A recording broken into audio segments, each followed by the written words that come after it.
Arnold Copelson, John Daly, England, put up the money.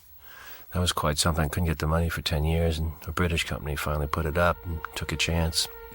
Grandiose opening invocation, sort of something from the Iliad or the Odyssey, but it's the Bible. I felt would be, rejoice, O young man, rejoice in thy life and the days of thy youth.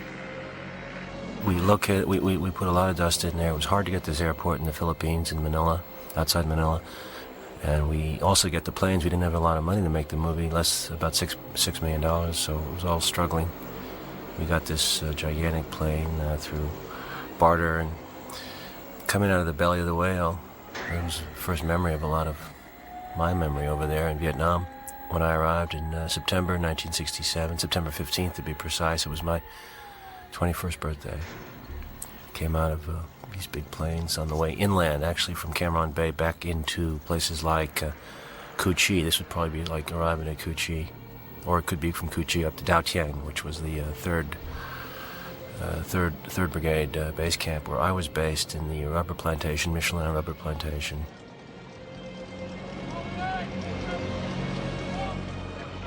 Near the Cambodian border, not far from it.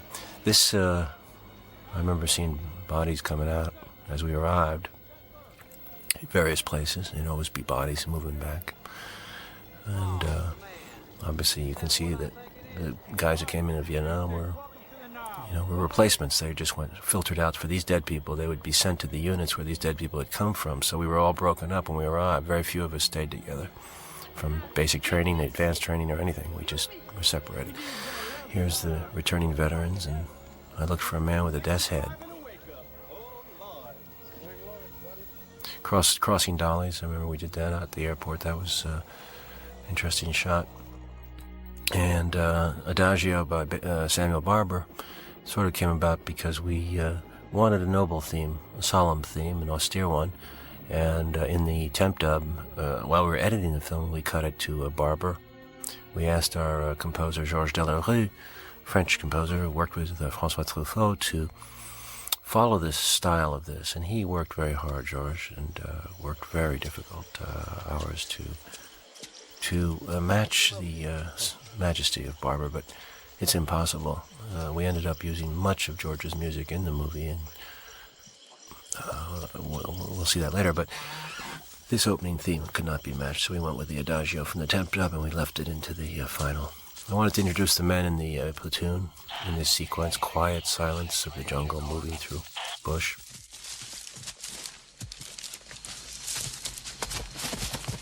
Men fell, men slipped, men cut themselves. It's hard to move through bush, and I wanted to establish that this is a young point man, Charlie Sheen. He never been around, doesn't know much, and he's cutting point practically the first day. It's happened to me, and it represents sort of the demoralized state of this unit, too. They would put a guy who really didn't have much experience up on point. These are flank guys. They're out there on the flank. These guys are M79s, you see M60s, you see M16s.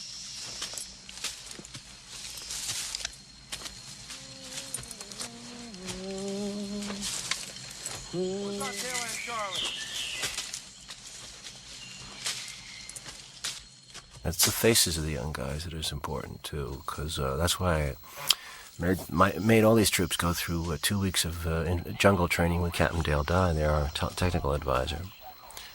I wanted them to not sleep for 2 weeks essentially, and to really feel what it was like to live in the earth next to in the jungle, to get the smell of the jungle, no showers, no sleep. By the time they started to work here, this is one of the first scenes we shot. They were really pissed off, these troops. Pissed off at me, pissed off at the world. They were hungry. So it was a great experience. You can't take an actor and just make him into an infantryman like that. You need to have a context.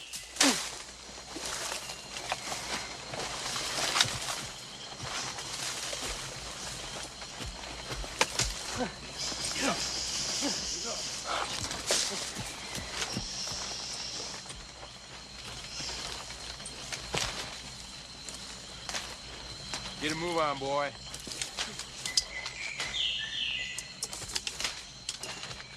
Charlie's beginning to just fall apart here. You can see the state that he's getting into, where you just get so exhausted. You don't even see what's in front of you, and the 6 inches in front of your face are gone. He smells death here. You smell it before you see it. It's a dead Vietnamese soldier. Could be NVA, could be Viet Cong. Hey boy, what you waiting for? That's Sergeant Barnes, who is his platoon sergeant. He walks right behind him. And gave him a hard time. Gave me a hard time too.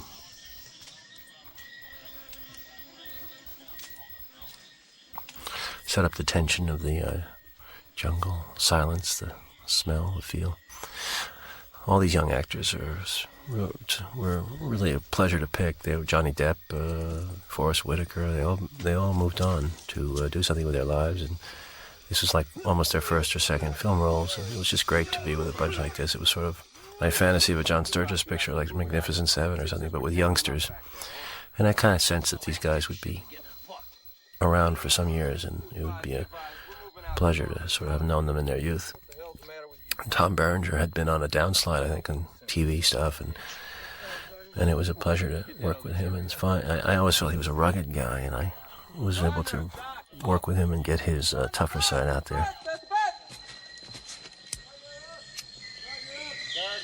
Gardner, get your ass up the hill, you fat fuck. They feel lost in this jungle. They're wandering like ghosts in the landscape. There's no much sense of purpose or destination, or like in the World War II or Korean pictures, you're going someplace. You have a mission. Here, the mission is basically just to keep walking. Red ants, black ants. Black ants were actually worse bite than red ants, but they plagued us all the time. And Willem Dafoe is Sergeant Elias is interesting. Also cast against type, because Berenger had been sort of the good guy, and I basically made him a little more darker. And Willem here had been playing thugs and terrorists, and I thought I could do something with him. His sweetness, his essential sort of Nordic sweetness. I don't want you cramping up. You're humping too much stuff, Troop. You don't need half this shit. Got a nice voice, Willem, very soft and soothing. We shot a lot of corals. I remember we tested in the jungle in the Philippines, and this is a rainforest about 2 hours out of Manila. We were based in Manila, I think, at this point, and went back and forth every day. Charlie has a heat spell and faints. This is a very difficult location to get to.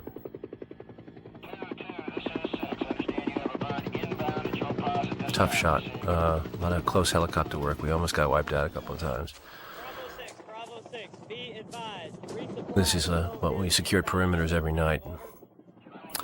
In Vietnam, dug our holes. This hard work. Get the water out. Get the resupplies.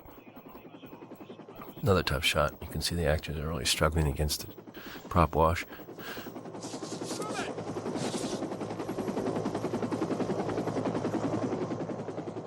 Pulling the feet are always getting swollen. People are screwing around with their feet too to try to get out of the field too, because it's a miserable existence sometimes. You see some nice coral work here. We give it a nice flavor for reddish hue. We built these perimeters. Yeah, I had a problem with one of the producers and I were arguing, because I really wanted to get up on this hill over here. This is a fairly large hike. There was no vehicles able to get into this spot. So we walked about a mile up the valley into this hill range, and I said, I want everybody to sleep out here, and let's do it like the old John Ford pictures where you just camp out. So they all said yes, and they went up the hill. We did the shooting, and they all went back. They ran back down the hill that night to get back to the hotels. But we got up there, and it's a hard look. You can see how far it is from anything. You sense it. What you been smoking, Junior? There's Forrest Whitaker. Reggie Johnson's another fine young actor. Hump and hump. Hey, white boy, what you waiting for? That hole ain't gonna dig itself. Come on, boy, get your dick skin on that thing. Dig. You can get all day. Dig. Somebody once wrote, hell is the impossibility of reason. That's what this place feels like. Hell. I hate it already. These were my feelings pretty much at the time. I was really caught out of sorts. I mean, I'm a good athlete, but I just, as a soldier, this is a rugged life, and cutting point all day, not knowing anybody, being picked on, because they didn't care about the new guys as much. We were expendable because if you'd been there for a while, you always bonded with people that'd been there with you. So I as all people, a lot of new people was lost and confused, and writing letters to my grandmother of all people because I was having a struggle with my parents at that time, and I wasn't getting along with them, so I was writing to my grandmother. And these guys were all I was in 4 different combat platoons, basically. And 1st Cavalry and 1st Air Cav. This is a combination of men that I met in these units. Maybe you sleep 3-4 hours. So it's not necessarily that they were all in the same unit at the same time. Sergeant Barnes and Sergeant Elias were not in the same unit at the same time, for example. I don't think I can keep this up for a year, Grandma. I think I've made a big mistake coming here. Charlie has an interesting stoicism in his face. At the same time, he evokes a boy who comes from a middle-class strata of America, or upper middle-class strata, so it was an interesting admixture for me. I like Charlie's integrity. I almost cast his brother Emilio in it a few years before when I was trying to make the film, and it's ironic that Charlie, who I'd met when he was 15 years old, came back in when he was about 19, 18, and the moment he walked in the room, I knew it was he was the right one. Roger that. Okay, move out in 20 mics. I thought it was Emil's. Scar on Sergeant Barnes is work of Gordon Smith. It's very interesting new technique that was used at that time in 1986 when we shot the movie. It involved applying a glue-like prosthetic to his face and giving it that shape within an hour, and I think we got it down by the end. We got it down to about half an hour of work, so it's an amazing amount of work. I mean, it probably the conventional way would have taken hours to put that makeup on. It did have a tightening effect and a deleterious effect on Behringer's skin, so we used it sparingly so that he would not, in other words, we would ask him to put the scar on when we did all as much work as we could on the right side of his face, so that he wouldn't have to walk around with it all day long. I think in front of the men, it's necessary for me to give the orders.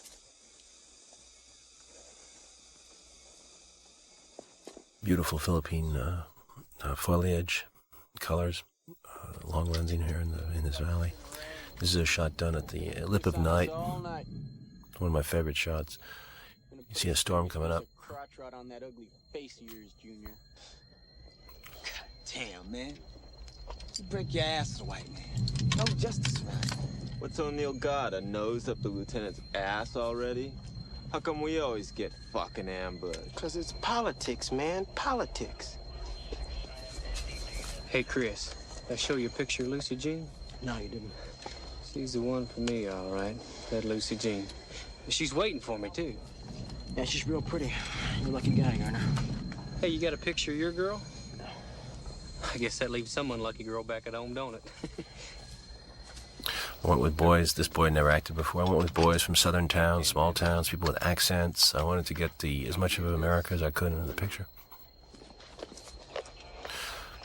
Elias is good to Charlie. Establishes a relationship with him out of just need, because he knows that these guys aren't going to make it by themselves, so he's trying to be helpful in some minimal way. Bear in mind that these men, are not bad. They're just tired. And when you're very tired and you're irritable and you're struggling for your own, it's hard to take care of somebody else who comes into the unit who doesn't know what he's doing. So it's not like there's a badness or a bad lynch gang mentality here at all, but they're just being ignored. Lock and load! I come from Alabama with my banjo on my knee, and I'm going to Louisiana, my true love for to see. Night ambush is something we all never liked. No matter how good you were, you come out there every night. You go out there from the perimeter. On the nights that you went out, and it was spooky, because anything could happen out there at night. That's an optical we laid in. I wanted to get a sense of the rain that was coming on, because I remember ambushes where we'd sit in the rain all damn night and be soaked to the bone. This is one of those nights. It happened to me right away, early on in my stay, where I was on a ambush where I fell asleep, as you'll see. They wanted me to be just like them. Respectable, hardworking, a little house, a family. They drove me crazy with their goddamn world, Grandma. You know, Mom. I guess having always been sheltered and special, I just want to be anonymous, like everybody else. Do my share for my country. Live up to what Grandpa did in the first war, and Dad did in the second. Well, here I am, anonymous, all right, with guys nobody really cares about. They come from the end of the line, most of them. Small towns you never heard That's of. Anthony Quinn's son. Pulaski, Tennessee, Brandon, Mississippi, Pork Bend, Utah, Wampum, Pennsylvania. 2 years high school's about it. Maybe if they're lucky, a job waiting for them back in a factory. But most of them got nothing. They're poor, they're the unwanted, yet they're fighting for our society and our freedom. It's weird, isn't it? At the bottom of the barrel, and they know it. Maybe that's why they call themselves grunts, because a grunt can take it, can take anything. They're the best I've ever seen, Grandma. The heart and soul. Hey, Taylor. Hey. Jeez, Dick, you're up. What? You're up. Keith David is the Yeah, I'm sure. is King, who was also a fairly new actor. It's just a great Shakespearean baritone voice. He resembled so many guys that I knew that were strong and were helpful to me in the field, that helped keep me alive. This guy was based on a guy I knew from Texas, was real badass and not very nice. Looking through one of these stupid scopes, any Vietnam veteran will tell you early on from the 67 times, and that how it was difficult to see through these things at night. They always would get wet or smoggy or something. It never worked. So here we see a transition. He's tired, and the rain is stopping. This is a dangerous time because the mosquitoes come out on full force, and they are serious mosquitoes over there, and you get bitten to death. I hated those mosquitoes. But it's one of my favorite voice letters that he sends in the movie to his grandma, describing his feelings of wanting to be anonymous and wanting to escape from what he thinks is the fake Western life that he had been grown up in, and he wants to sort of find out where reality is in his life. So he goes to the bottom of the barrel. Here he wakes up Mr. Junior, It's your shift, man. who's played by Reggie Johnson. Badass Take kid. this.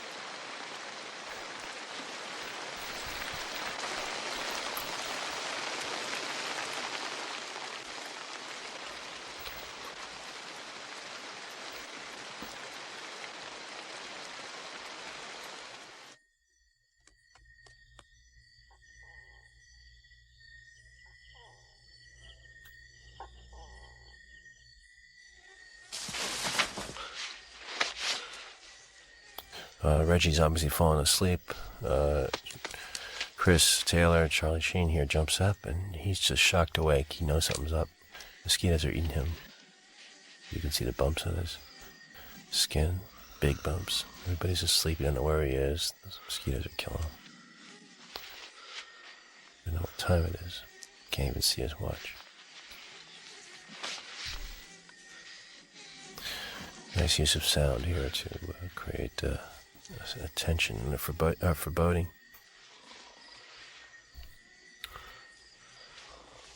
Mosquitoes are really so bad that you really want to cover up completely and hide from them with a towel, anything. And at the same time, you gotta keep your eye out. Get hot under that towel. Miserable. Moments there that you thought, like, you'd rather shoot yourself than go on. And, it takes hours and hours of ambush time. You're just sitting there. Movie, of course, goes much faster, so you have this problem of reality versus movie time, but things beat up in movies. But you try to condense and give a compressed reflection of the truth.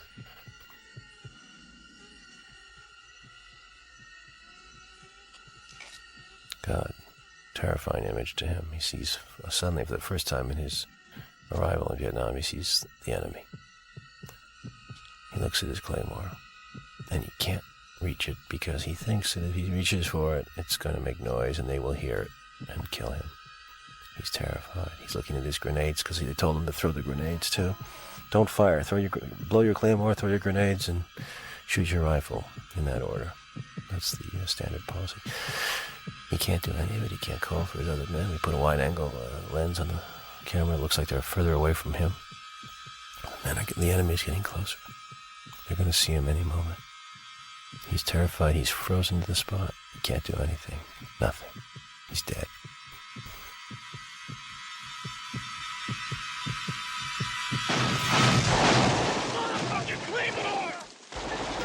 What the hell happened? Somebody blew something. He doesn't know what it is. It's all confusion now. He can't blow the claymore. The safety's on. He fucked up. The other guy reaches over, blows the claymore for him. The claymore goes. He got one of them. They're up there. He's firing. It's confusion. Everybody's firing. No one knows who's firing at what half the time. And here's Tex. He's going for his M60. He's firing. He's got one of them somewhere, he thinks. Boom. Grenade. Here he is, Sergeant McKinley. He throws the grenade. Stupid idiot. Blows Charlie Sheen away. And Tex away. Blows his arm off. Often happened. Many of our casualties were from friendly fire, not enemy fire. Who knows how many? 20%, 30%? I've heard higher estimates. But this is a common condition of war that is overlooked in war movies. This is Tex. He's in pain. Tourniquet comes on. That's Doc. Now Charlie thinks he's dead. He just felt the blood coming off the back of his neck, and as I did, I was shot that night myself. I felt like I was dying. I got shot in the neck. But it wasn't really a severe wound, it was just a scratch. So you never know. Big Harold, you keep an eye on him. You don't let him go into shock. Shut up! Shut up and take the pain. Take the pain! It's one of my favorite lines. I try to remember it every day. Take the pain. Guys go into shock, they die from shock too. Sometimes they die from internal bleeding. They're smiling. You put them on the helicopter and they're gone. You know. Now they're looking for body. I forgot the word. Blood trails. They found one. He finds one. He shoots him. That's Barnes. Not supposed to shoot him. He could have gotten information out of him. Brought him in, but Barnes has a vendetta with the Viet Cong. If you're gonna die, do you feel like everything's just gonna be fine? Don't give me that morphine. He thinks he's dying. He's on morphine. To get out of here. They're gonna give you 3 hot meals a day. White sheets. Them pretty white nurses. They gonna give you. Everybody dreamed about getting out of the field, getting in a hospital. Don't baby talk to me. And white nurses were in the back. You let him walk right up on us. You don't do shit. Just shut up, Junior. And Junior blamed me, and the real Junior blamed me for falling asleep in this position. That is a point still in debate in the historical text right up to today, but I think Junior fell asleep. How long? Charlie thinks he's dying, but he's not really. And the other guy, the guy who's really dying is his buddy Gardner, right here. Now Gardner is based on a guy who was giving me not quite like this, but the guy that I knew, Gardner, was from the South, and he was smiling as we put him on the chopper. And he died several hours later of internal bleeding. Nobody could believe it. Here he dies pretty quickly here. That's sort of the way we did it sometimes. They get carried away, you know, you try to keep somebody alive with noise and beatings and stuff. And they're gone. That's too bad. He was a good kid. Everybody feels bad about it in the field. And especially if they think it's that guy's fault. So he's going to take the onus of the blame, which I did. And it's a hard thing to live with, too. But it's a lot of anger and irritation. This particular ambush. This lump of shit. Remember what it looks like. You fuck up in a firefight, and I goddamn guarantee you a trip out of the bush. In a body bag. Out here, assholes, you keep your shit wired tight at all times. And that goes for you, ship of brains. You don't sleep on no fucking ambush. And On the other hand, son of a Barnes- bitch, I catch a cop and Z's in the bush. I'm personally going to take an interest in seeing them suffer. Seems like Barnes knows and he senses that Junior shit could you have not. screwed up too, and that's why he's giving him that second look. But he's putting the overt blame on Chris. At this actual ambush, it was frustrating because we actually blew claymores, shot up 3 NVA soldiers, and we only found one body and one long blood trail for several hundred yards, and the third person just vanished. So we began to think that they were an amazingly supernatural type of soldiers. In fact, you could say that they were something weird about them. They had a tremendous resistance to death, and were very tenacious. We took several wounded that night. We were supposed to be ambushing them. So I went back to the hospital in the rear. I spent a couple of days, and then went right back out to the bush. So this is the interlude back at base camp where I get to know people a little bit better, because a wound kind of allows you in. A wound takes you into another level of the infantry. You're more of a veteran. Ambush scene that night must have taken 3-4 nights to shoot. It was a tough one because the nights don't last that long. We had rain, mosquitoes, real mosquitoes, and Bob Richardson, my DP, and I was our first big film together, and Bob was struggling with lighting nights in the jungle. It's not easy with very limited equipment. We went with the idea of, at least in the daytimes, of a hard-to-see look in the jungle. Nothing is overt, nothing is easy to see. It's always hard to pick up. We went with that look in the daytime. Nighttime, I think Bob was struggling more with it. I think I think sometimes it was too clear, and you find that hard. You have that difficulty at night. Sometimes you see too little, or do you see too much? And it's a hard margin to work. This is based on the outhouse details I worked on. Guys like me and these guys always ended up on outhouse detail because we were always in the shit house in some way or another. And we take the barrels out from the toilets and burn them with kerosene and philosophize as we did so. These guys are mostly talking about getting out of Vietnam, which is an interesting issue because everybody had different dates. I mean, if you were there you had 360 days to go. Or... Sniff the pines, sniff that frost-mounted pussy down by the river. Oh yeah, always dreams of home. I mean, home never looked better than in Vietnam. Little motels in Georgia or houses in Mississippi, New York apartments, I don't know, anything seemed like a dream. We all built up fantasy castles in our head of what life would be like in the States when we got back. Guys went back to beautiful women and found out they were in divorces and had tremendous suicide problems. It was like a second war at home when we returned. I tried to deal with that more and born on the 4th of July. I volunteered. I dropped out of college and told him I wanted the infantry, combat, Vietnam. You volunteered for this shit, man? You believe that? You was a crazy fucker. Giving up college? Didn't make much sense. I wasn't learning anything. I figured why should just the poor kids go off to war and the rich kids always get away with it? Oh, I see. What we got here is a crusader. Sounds like it. Shit. You gotta be rich in the first place to think like that. Everybody know. The poor always being fucked over by the rich. Always have, always will. Well, I guess by now you know that most of the people who went to Vietnam in the infantry were mostly from the lower economic classes and mostly draftees.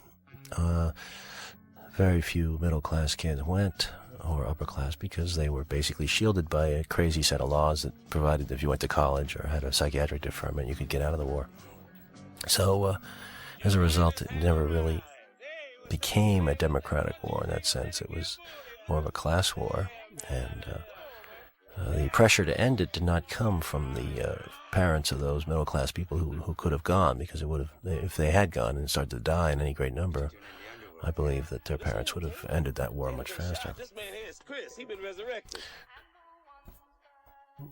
So in the 1st Cavalry, much later in my tour, actually, I got a chance to through King and some black friends, I got into the hooches down below. So they had these crazy bunkers up in the 1st Cavalry where guys would really design them, and lights and neon, sort of underground nightclubs, and we'd smoke great dope, great Vietnamese dope, pipes, and all kinds of ways, very inventive. And this was a relaxant and a great stimulant and an alternative lifestyle to a very dull and angry day style, you know, where a lot of people were drinking and partying. But here we had a chance to bond with other people and to talk about dreams and keep sane in a way, keep human. It was important to keep human there because the place would deaden you after a while. And I'm very grateful to these soldiers. They introduced me to music. That's where I started to hear a lot of black jazz, a lot of Motown and The Doors, Jefferson Airplane. Yeah, it feels good. I discovered Jim Morrison there in an underground bunker. It was the late 60s, and acid was popular in the States, and marijuana. And people were starting to think in different terms. These soldiers, I would say, were not politicized in any sense. They knew the war sucked. They had that feeling already. And, you know, Muhammad Ali characterized it. I ain't got no dispute with the gooks, he said something like that, with the Viet Cong. I ain't got no dispute with the Viet Cong. And he went to jail for it. And these guys all knew the score. They knew that the war was a lot of bogus political maneuvering. And but went along with it and just tried to survive it with dope, good dope, and good friends, and talk a home. Guys here in the hooch didn't party so hard down with us. They didn't like us down there. There was sort of a civil war in the platoon between, I mean, I'm not exaggerating, I'm not too much, but it's not that black and white, but a lot of these guys were into boozing and country music, and both of which I kind of liked too, but I found that this group was a little tougher and did not approve of marijuana. That's right, dude. And thought anybody who did smoke it was really had his mind to the winds and would be untrustworthy. So there was some alienation there in each platoon that I was in. I was in 4 different units, and I saw it everywhere. Shit, everything kind of gets weird, you know what I mean? You hear that story about the gooks putting chemicals in the grass so we don't fight, so we become pacifists? Yeah, but don't you worry, Bunny, because you's a killer anyway, man. Yeah, but I still like a piece of pussy once in a while. Ain't nothing like a piece of pussy, except maybe they need 500. Only way you get some pussy, man, is a bitch dies and wills it to you. And then, maybe. How's it going, Bunny? I think we had a lieutenant like this, nice guy, but out of his depth here. He was, you know, all-star boy, nice guy. He was killed. Tried to be friends. Can't be friends sometimes when there are people. A lot of Confederate flags around, a lot of good old boys. Good soldiers, too. Good poker players, too. Those guys like Rodriguez, very quiet Spanish guy. Just write home a lot. Need anything? Keep to himself and stay close with Jesus. Poker was very popular. A lot of money. A lot of drinking. Hey, what do you say there, LP? How you doing there, Red? Oh, not good, not good. This cocksucker's got every card in the deck. Full house. That's Sergeant O'Neill. Now, there was a sergeant type like that really gave me a hard time. He was always assigning me to shit duty, and he was always like coasting. He never went out to the field. Go out to the field as little as possible. He'd always like stay in. Why's that, Lieutenant? Barnes and the lieutenant are having a bit of a territory struggle for the platoon here. I gotta run. The lieutenants are nominally in charge, but often the platoon sergeant ran the platoon because he was more experienced. In this case, Barnes was based on a guy I know, I won't say who, from Montana, who was in one of my units, and I carried his radio. He had actually been shot. Yes, I know. I have to tell you, that's precisely what I saw. I mean, sometimes I just look at a guy, and I know this fellow's not gonna make it. Just no fucking way. It's almost as if Barnes knows O'Neill might not make it. But Barnes had been shot in the head, right? Amazing, miraculous recovery. And went to Japan for 7 months, reconstructed his face, married a Japanese girl, and came back to the Nam. Been wounded 6-7 times, something like that. And he volunteered again. He wanted to get out there, kill him. Tracks of My Tears, one of my favorite songs I found over there. And Smokey just died too. It's sad, but this was a great song. Just moved my heart. And I remember dancing. Guys would be dancing. We danced with each other. You know, it was a way to release this tension.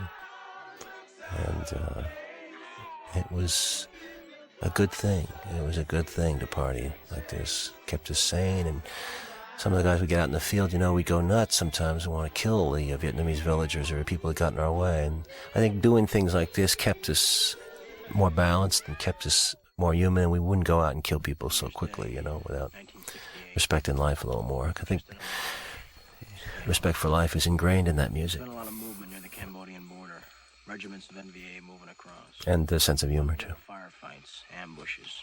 We drop a lot of bombs, then we walk through the jungle like ghosts in a landscape.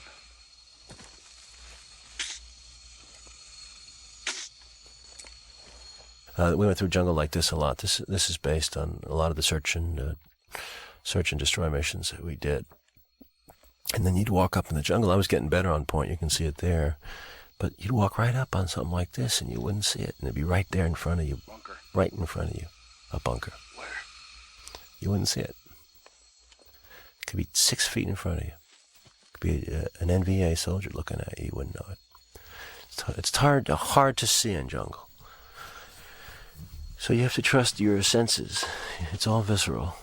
It doesn't, you know, it's not a place for cerebral thinking. It's not a place for cerebrics. It's a place for radar. You need radar, you need instinct, and, you know, I think that there are natural-born warriors, to be honest. I think some people just do the best they can. Some people are dead the moment they put on a uniform. Don't make any difference. This is an NVA base camp, but you see how clever it is. Production design was wonderful by Bruno Rubeo, but they just folded into the landscape. There's an entire little village here that you can barely see. Everything's tucked away. And the soldiers move warily because we knew there were booby traps around here. And they were just here. You can see the smoke, and they just split. We missed them by maybe a minute. But they might still be around. Bravo 6, Bravo 6, Bravo 2. Be advised there is a bunker complex up front.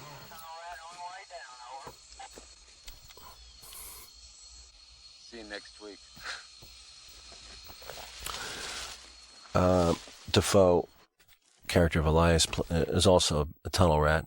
I throw in a little bit of tunnel lore here. I mean, often the units would come out from the other units would come out and do the tunnel work, but I took the liberty of getting right into it and showing Elias, who was not really a tunnel rat, but usually the tunnel rats were really small guys who would squeeze down in through there. And we built a tunnel complex close to the jungle, which we shot in. We had to. We lost a Filipino crew member, unfortunately, early on, trying to build a tunnel, and it caved on us, and he was killed. And I was not in the Philippines at that time, but Bruno went to there was offerings had to be made to the village and to the spirits for his soul.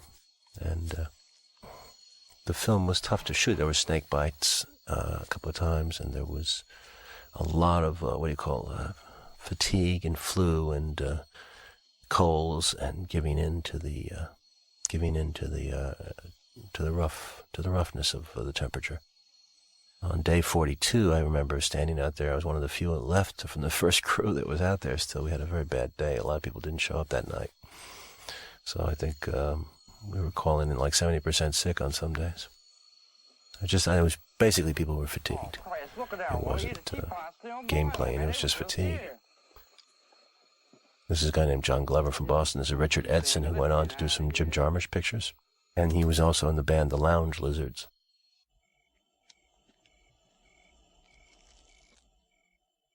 Cross-cutting here, I think, was effective to show the search, build. Something's going to happen, but what? You don't know, and where, which incident. Elias has stumbled onto an underground tunnel here. He's putting the flash on his face so you'll see him as he makes the corner here, otherwise he would have been lost in the dark. He comes across one of the wounded or dying, a dead NVA. Charlie's on flank, he's guarding. And this happened to me too. I was on flank in a rubber forest, and this huge, not huge, but medium-sized crate snake, viper, went right through my legs and stared at me. Took the wind out of me. The other flank, that's Manny out there, he's on the other flank. Elias has spotted something, feels something, so he's working his way up the tunnel. This is a tough scene to shoot. Watch the timing.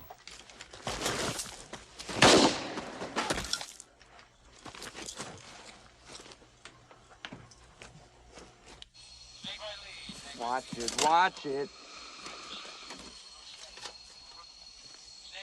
Maps, a lot of maps. We dug up so much information about them in these bunkers, and then we'd send it back to Intel, and they never do anything with it. It didn't seem to add up. We never got feedback, which is another demoralizing thing in an infantry unit. You want to know, you make your objective, you keep it. They'd ship us out after we took a place, and then send us back 10 days later to take the same place. We'd lose more lives. So he triggered a booby trap there. You saw that one. That's George Delarue music. We kind of went with a Japanese style there, Oriental style. That's a little dramatic license, but he did manage to stumble out, and it's a pretty horrifying sight. He comes back from flank. Something's happened. Damn it. You got it. See a lot of dirty smoke. Good. The uniforms are really stone-washed. I mean, they're dirty. The towels, the sweat. I mean, I think these are attention to details. It's very good, important. Some guys are straps, and sometimes they're bare-chested. I mean, there's a variety of individual styles in the soldier. And each one sort of, if the more you look at it, I think a veteran can spot some of this stuff. But each uniform is a statement, really, of the way the person's attitude is. And even the graffiti, the choice of the graffiti on the helmets is important, so we had to individualize as much as possible.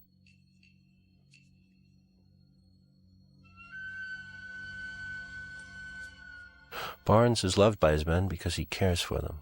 He has a military affection for the hierarchy, and it's clear that he's emotionally involved with the men who die. If anything, I would say that his moods veer more towards death than life.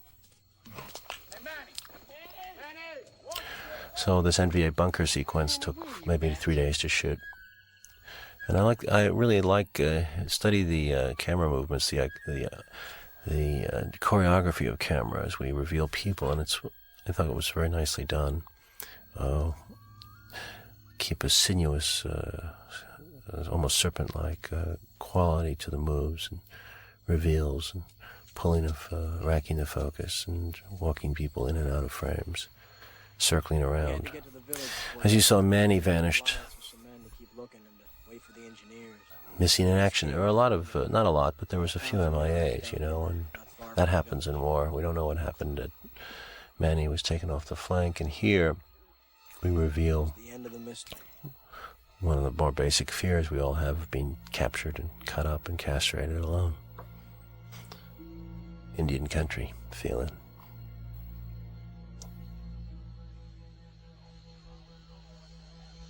This works on the emotions of the men, obviously, and you're going to see the cause and effect, as the Buddhists say. You will see the results of this, the effect of this in the next scene, when they will take out their wrath on the villagers. Motherfuckers. Spare movie. Love that sky, pink and dangerous, coming at you. I love framing these landscapes, putting men into landscapes into the far. I love that always in movies. It's fun though. Have guys all the way back out there, 200, 300, 400 yards from camera. Our Captain Ahab. We would set things right again. That day. Charlie's literary in quality, that's the way I was. I mean, he wrote about people like Captain Ahab, so I love this shot. This is a toughie. Great hit on the back. Timing is good. You got a real realistic feel of how a shot goes. Missed the first one, probably got him on the second and the third. And you saw the delay in him hitting him. Timing-wise, it's complicated to pull that off. You got to pop the squib at the right time, but it was good.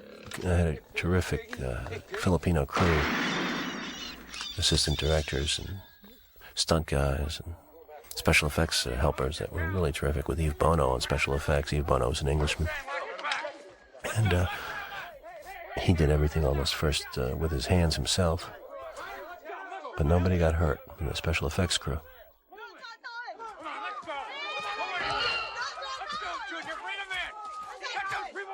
Now here's our village.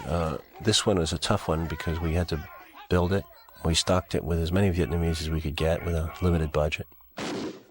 And we found some of these people, by total accident, were tourists in the Philippines from Vietnam, coming from South Carolina, and had some money. They were a bit rich tourists, and they were traveling through the Philippines. We spotted them and grabbed them. We grabbed this woman, put her in the movie. First time she'd ever been in a movie.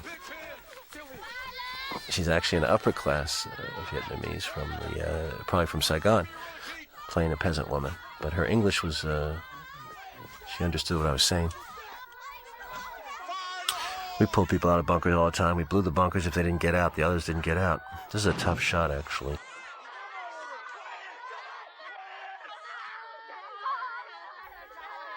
Vietnamese expressed their grief the way I remembered it in the villages, very phonetically, very strongly. They would seem almost like actors, the way they would scream and yell, and it irritated us more because we thought that they were faking it by the accentuation on screaming and crying, and as a result, we misunderstood. What about me, man? What about me? I'm sick of this fucking shit. Come on, motherfucker, move! Watch this fucker. Fuckers don't want to see, man. Who the fuck do you think they're fighting for, huh? I like Kevin Dillon very much. He was the younger brother of Matt Dillon. Very strong Irish-American features, and very had a coldness in him, a cruelty that was true to the. In a sense, there was nothing more dangerous in Vietnam than a 19-year-old American with a shotgun. He exemplified that. Did a wonderful job, performance. Sergeant Warren, you bring that honcho over here. Now here you see the essence of the problem. In any village, we did find many links to the North Vietnamese army. The villagers were sympathetic to them, and we didn't like them for that. Some people would argue that they didn't have any choice. They had to store the weapons and help the North Vietnamese. But the fact is that they were sympathetic to them because the North Vietnamese were fighting for their independence, whereas we were perceived by them as invaders. I went nuts one day against one of these poor guys, an older man, and I shot at his feet because he would not listen to what I said. I almost killed him in the bunker, and he wouldn't come out of the bunker, and I went crazy on him because I just had enough that particular day. So we're all in touch with our anger at some point there, that's for sure. And I didn't kill him, but I came mighty close. I'm glad I never did. Whereas my friend Bunny, I didn't see this. This is a dramatization, but I know that he clubbed somebody to death. You're real sorry, ain't you? You're just crying your little hearts out about Sandy and Sal and Manny. Forgot about it, Bunny, huh? Let's go. What do you say?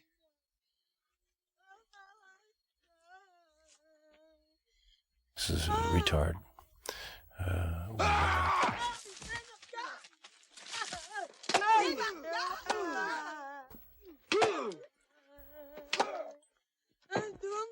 And Bunny, I mean, we killed villagers at random everywhere. I mean, it wasn't like something we did as a policy by any means, but it was like done in a way that you'd be walking in a village, and if somebody and you were called to somebody and he didn't return, and he didn't come when you told him to, you'd shoot him. You had the right to. It depended on the mood. I mean, sometimes we were very friendly to them, and we would give them food and make jokes with him. Or... Scars on this gook honcho, Sarge. But that's Johnny Depp in the middle. It was one of his first roles. I thought he was a splendid-looking young guy. He obviously, I felt like he would become a star one day, and it was fun to work with him. He was very obliging. He learned some Vietnamese for this for translator role, this scene, in a sense, brings the whole focus of the platoon together. I mean, everyone runs up to see what's going on, and we sense that there's some kind of moral showdown about to happen here. Who the hell is the gook we nailed on the riverbank? Ai biết bọn Đông kia xong? Tôi không biết. Ăn rồi. Không thấy gì không. He doesn't know. He says that the NVA ain't been around in a couple of months. Look, maybe it was a scout or something. Sorry. Yeah, sure, a scout. What about the fucking rice and the weapons? Who they for? An LVC? That cocksucker knows what I'm saying. He understands. Don't you, Pop? Goddamn right he does. You Bick. You Bick. I mean, he's lying through his teeth. Come on. That little guy's a rodeo rider from Texas. It's Ivan Kane from the Bronx, the fellow with the heavy beard. He swears he doesn't know anything. He hates the NVA, but they come when they want and they just take the place. What's the bitch saying? This is the essence of the problem, is that the villagers all supported the NVA, and we were going nuts because we never could get the hearts and minds of the villagers. We'd moved a lot of them off the land into hamlets, strategic hamlets, and those that were left in the land were so brutalized by the bombings and the defoliants that by the time we got there, they were terrified of us anyway. I like the delay on that shot, you know, that it takes that second to be stunned. And he just couldn't stand her voice anymore. She was driving him nuts, and he decided to get to the point, which is basically to terrify these people. But what he does is he really pisses the village chief off. You're going to see the guy is very, very resilient. He intends to kill more. Barnes has lost it partly because of the Manny killing, and this is turning into a small version of My Lai, the My Lai massacre, a famous massacre of 1968. The point being that these type of things could happen very easily in that heat and intensity, 100 degrees of sun or 95 degrees, and people get nuts. He gets nuts. Your pride, your territory gets at stake. You want to show how tough you are and how serious you are, and the next thing you know, you're killing people. It's easy to cross that line. And here's Charlie. He doesn't want to do it. He wants to stop it, but he doesn't have the guts to go up against the sergeant. Very few people would. He's warned him. But he won't give in either.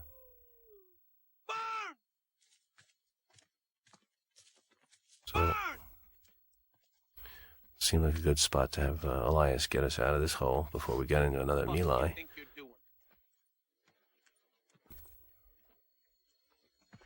Stay out of this, Elias. This ain't your show. You ain't a firing squad, you piece of shit!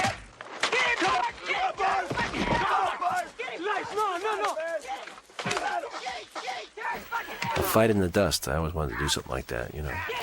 John Wayne, Montgomery Clift, Red River, guys rolling into the dust.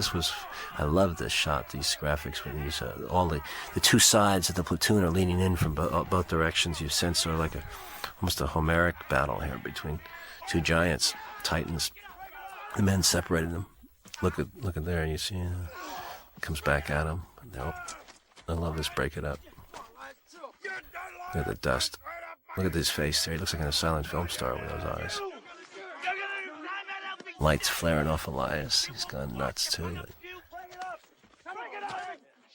And now the lieutenant emerges as a force here. At least he shows some determination. You hear that? Torch this place. Blow the weapons in place. Round up all suspected VC. Well, the village is a legitimate NVA supply point, it seems. Why the fuck didn't you do something? What are you talking about? You know what the fuck I'm talking about. No, I don't. I don't know what the fuck you're talking about, Elias.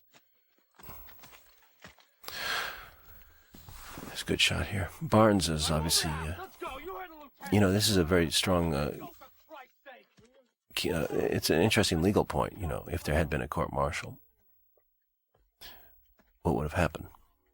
There was so many of these incidents that they were all buried. Most of them were buried. The occasional unlucky fellow would get busted for killing a Vietnamese and would go to jail, but he would be probably in the unlucky 5% or 2%.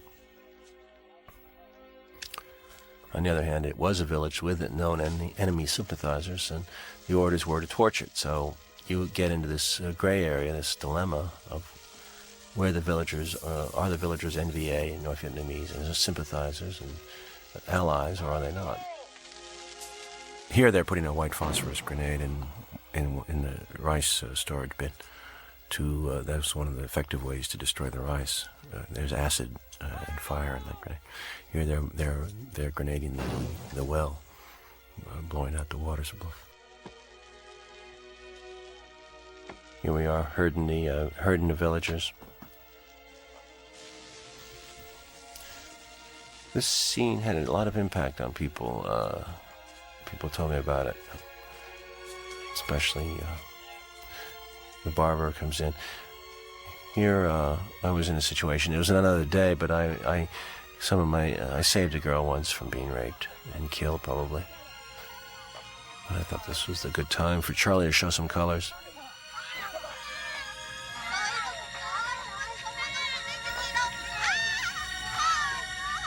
Hey, come on! Fire! You fucker! Get out of here! The fuck off! Don't do it! Don't do it! You fucker! What is this, huh?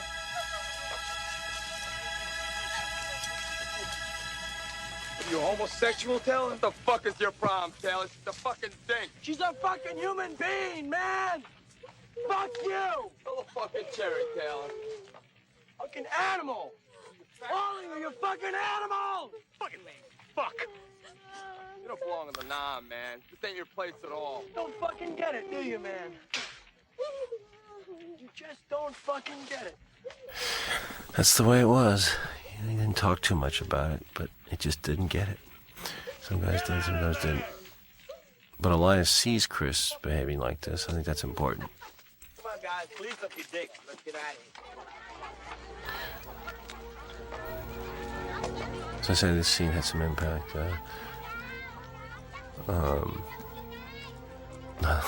He's taking pictures. A lot of us had cameras. Guys were burning their village, killing them, but carrying them out and taking care of them. It's that strange bilateral relationship we had with the Vietnamese. Two different directions. Love, hate. It's like the knuckles on Ra's hand. We got some great light here. You can see the sun on the grass. It must be that magic hour around 5 o'clock, maybe 6. The green is popping. The sun's popping off the green. And in the background, we blew the village. 2 cameras, you see that.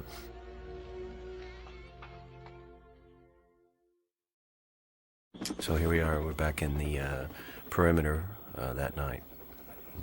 And Elias and the lieutenant are explaining the situation to the company commander, the captain. Wolf is being witness to the shooting. All right, Elias. Staff Sergeant Barnes? Sir! I want a full report from you on this when we get back to the CP.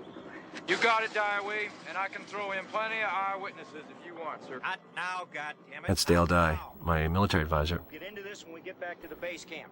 And I can promise with you a something. dye on his hair. If I find out there was an illegal killing, there will be a Dye is right now I need every man in the several base. now and very and very helpful in remembering and outfitting and arming and helping these stage military actions. Yes, sir.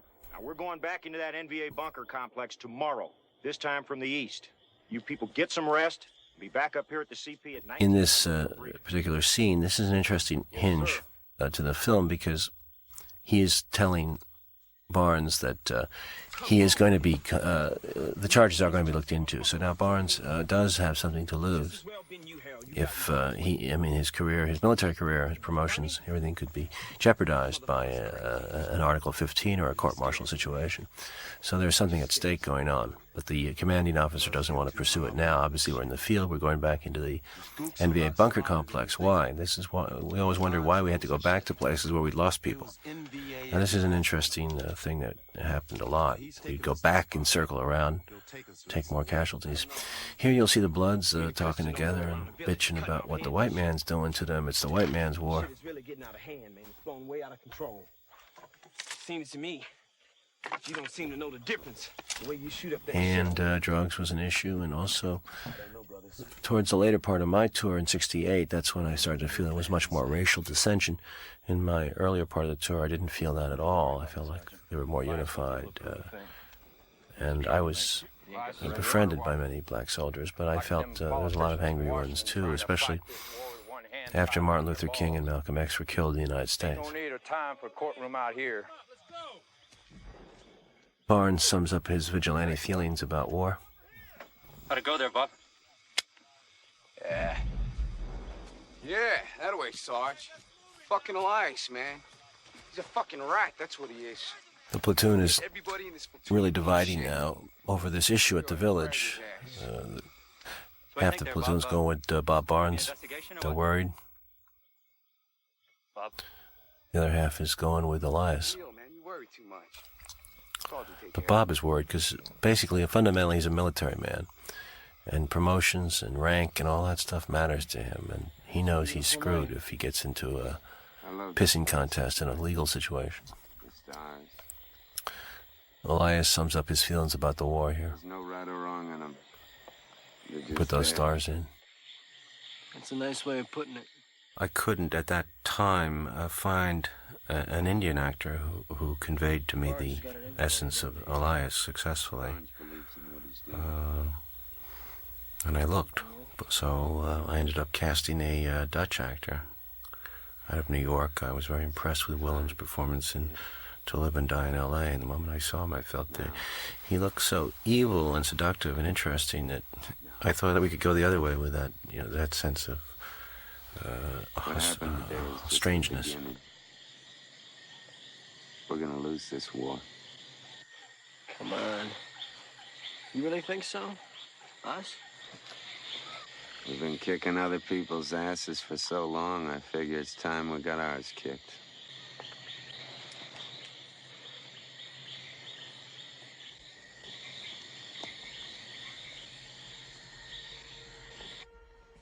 Day by day, I struggle to maintain not only my strength, but my sanity. Chris continues writing. It's all a home. I have no energy to write. But he stops writing here, he I says. don't know what's right and what's wrong anymore. The morale of the men is low. This is rain against sun. This is tough. We were scheduled for rain, too much sun, but we lit it anyway. The sun pops the rain out, so we went with it. But it's a strange look, but it did happen in Vietnam. We would occasionally have rain and sun. In front of my face, not much else. Hope things are well, Grandma. Tell Mom and Dad just tell them. Chris. He sees a spider hole back here. This is interesting because he senses right away there could be an ambush coming. Because anybody can get in that hole behind you or in between you. That's what they want. They want to get you into crossfire situations.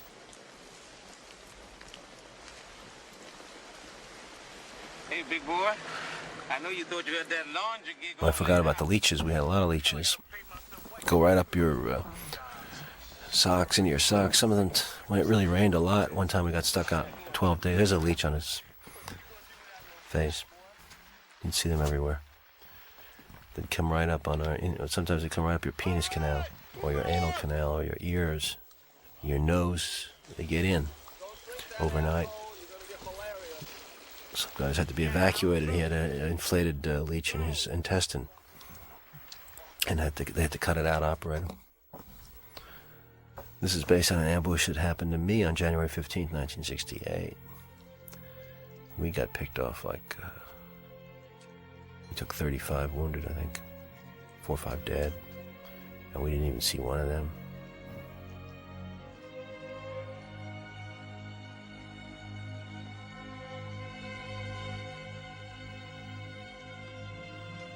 Johnny Depp in the lead.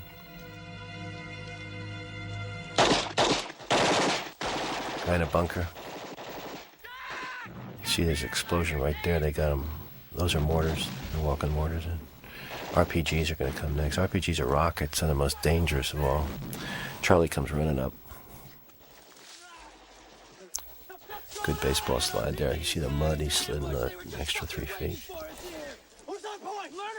He's trying to be a hero today. I don't know why. Maybe because of what happened in the village. There's sometimes you become a hero, you don't know why.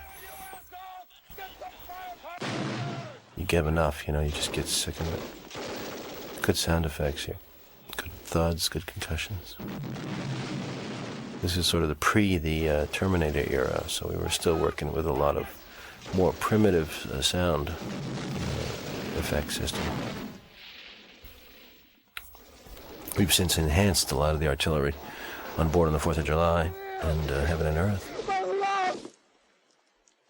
This picture was done in a very quick mix, actually, over at Rider Sound in Hollywood. There's some good shots there. Good relationship shots to bunker. Here he is behind an anthill. I ended up behind an anthill one day. The mud, I love the mud. Crawling up alongside a guy that's been shot. Look at the way it's laid out. You can't even read the goddamn compass. These are the practical considerations people don't know. You can barely read it. Your watch gets clogged up, your compass. He's going to call in the wrong artillery. He's going to walk it right in on his own men. You're nervous, too. Elias offers a strategy that makes sense to roll up the flank, but he doesn't know what to do. It's a tough call, too. How do you do when you get pinned down like this? You got people behind you? This hole's back here. Platoon's coming up here. We're here. Things get men in these holes. They got us caught in a crossfire. We'll shoot each other to shit. Sounds pretty far off to me, Elias. I've seen it happen. Yeah, it happened at Yedra. They cut us to fucking pieces. I need 3 men. Sure, you got him. Take off. Barnes sees the plan. He understands. I don't want to be stuck out there with my ass hanging in the breeze. You don't tell me how to run my way. Barnes lets Elias go do what he wants. You go crying and rat fucking the brigade on your own time. But out here, you belong to me. Now move. Barnes. I don't know if Barnes has a plan in his head. We don't know. But it makes sense to spread out, get somebody on the flank there. Try to turn him. Meanwhile, Chris is up front there. He's being shot to shit by this guy in a hole. Happened to me. I had an M79, so I couldn't even use it. It doesn't fire at that close range. I was stuck up there without anything. Except for grenades. I threw grenades.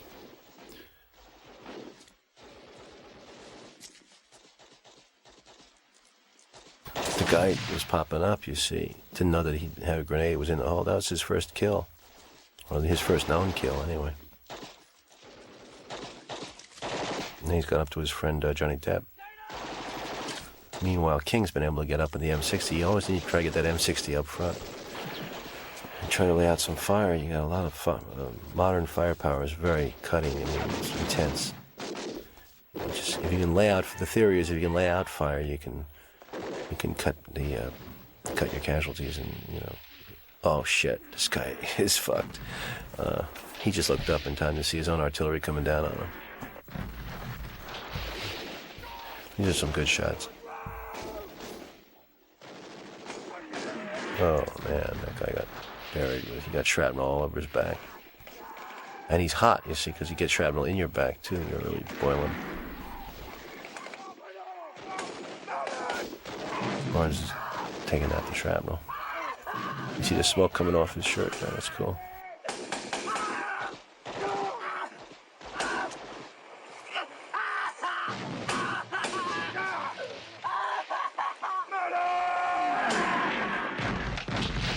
Shoot.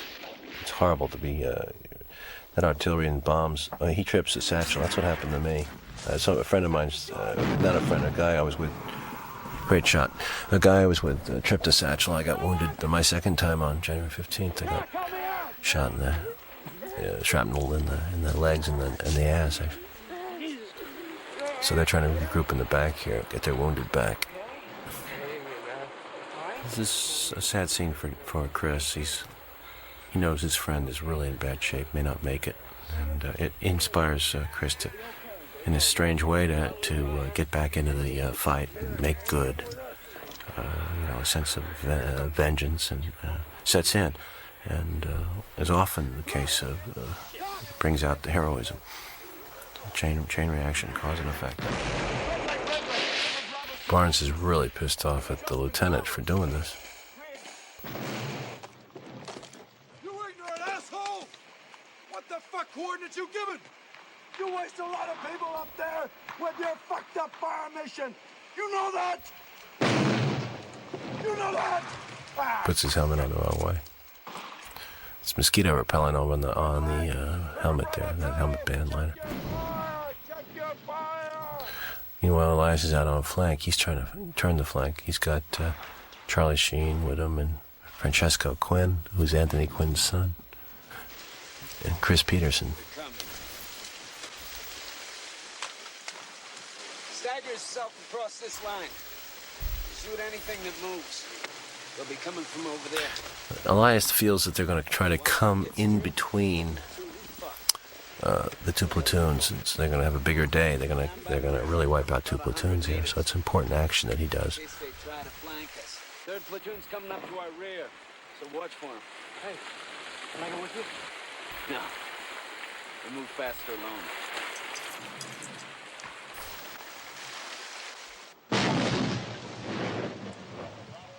You can get stuck up there for like 2 or 3 hours sometimes. They just wait and they'll bait you. We tell everybody to pull back to the church. We link up with 3rd platoon. You got that? What about Elias? We can pull back if we cut off. You just haul ass too, Lieutenant. I'll get it.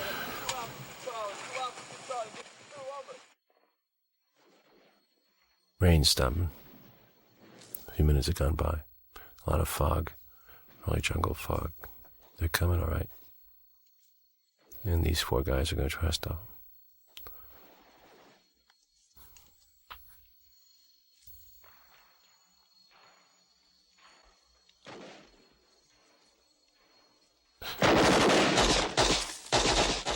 Now this feels pretty good.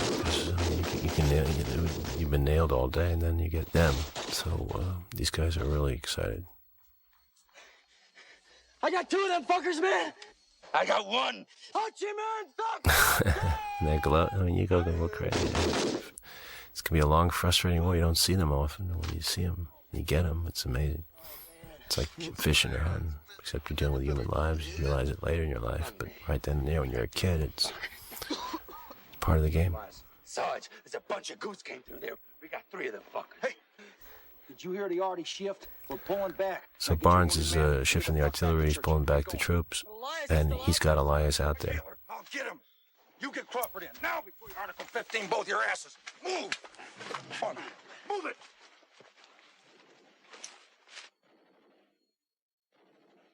This was shot all in a rainforest right outside Manila, not too far from Manila. We had a Kung Fu Ninja film shooting next door, so occasionally we look over and we see a Chinese guy flying through the air in a black pajama off a trampoline.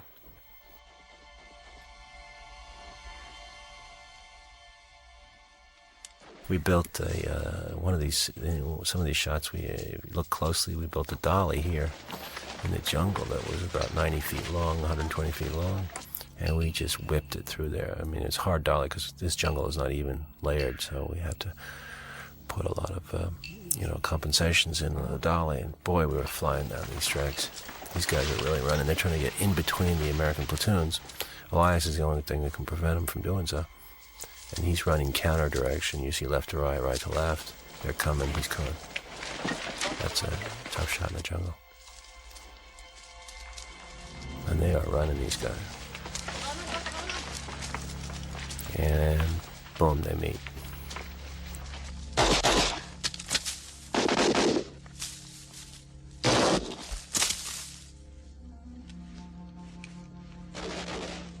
And Barnes is also stalking, as you can see, Barnes is stalking him left to right, and now he turns and he goes back right to left, indicating that he's picking up on something on Elias in another direction. Elias is circling. You can hear on the soundtrack some interesting George Delarue Japanese-style music, indicating the spookiness and mystery of this jungle.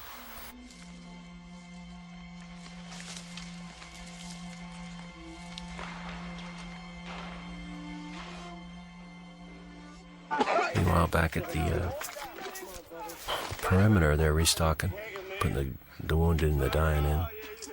This is a mess. It smells. It's awful. People are shot, dying, screaming. Charlie goes back out.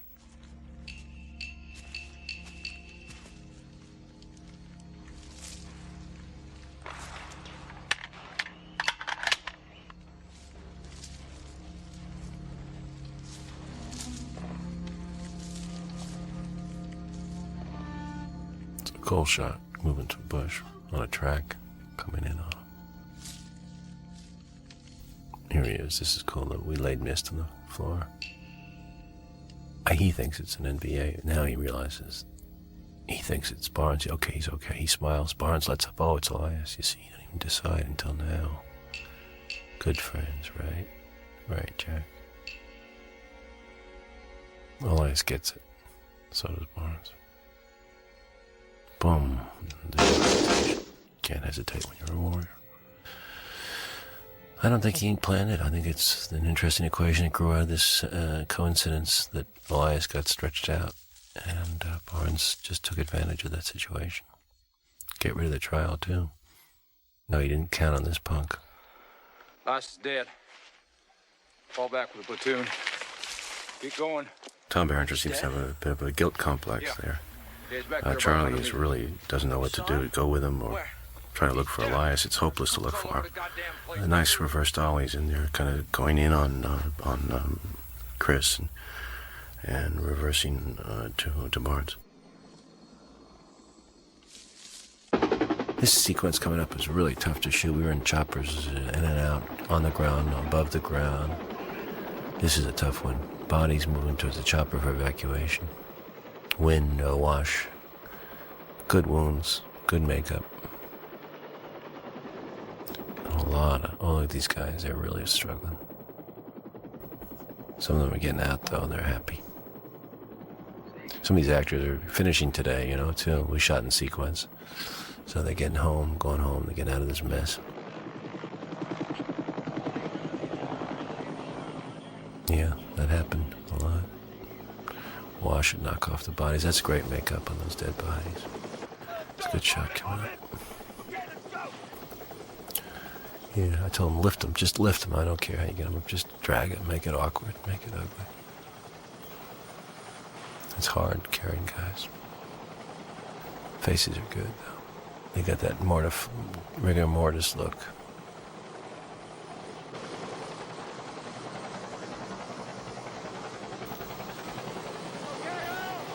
Charlie's got a defiant new graffiti on his helmet, if you notice. Yeah, that's Forrest Whitaker there. He's happy. He's getting out. Big John, he's getting out of the field. Now this is a tough shot. Look at how close we are to the chopper on that one. You were right on top. No, we're nailing around. We're coming around on a dolly, picking this up. That's pretty dangerous. Plus we got a lot of explosions near the choppers. The Filipino army really went out of their way to help us, but the U.S. Pentagon, of course, thought the script was unrealistic and told us that they would not cooperate. These are tough shots. There's Dale Dye shooting out the back. Again, now this is a tough one too because we had a lot of people in this chopper. Remember, this is where we almost bought it. You see about 6-7 people in this chopper. Look at that down there. That's cool.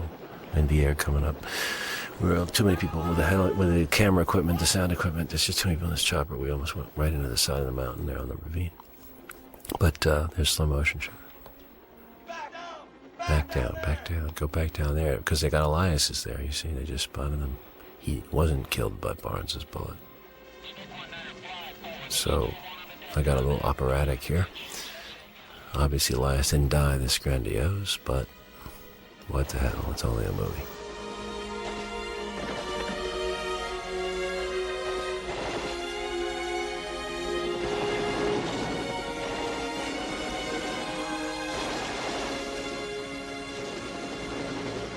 This is interesting.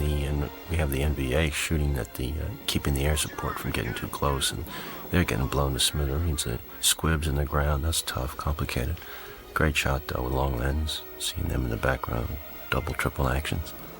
But they are keeping the choppers off. Here's a really beautiful wide shot. Shot from another chopper over the church, given in the frame. You see the second chopper flying over. You get a sense of the madness of this. And here, ironically, this became our poster. That's a tough match of sky. We couldn't do it, but it was a great shot. Great try. That's one of a beauty, too, in the long lens. And Charlie knows. He knows. So does Bob Barnes. Elias didn't make it. Back to base camp.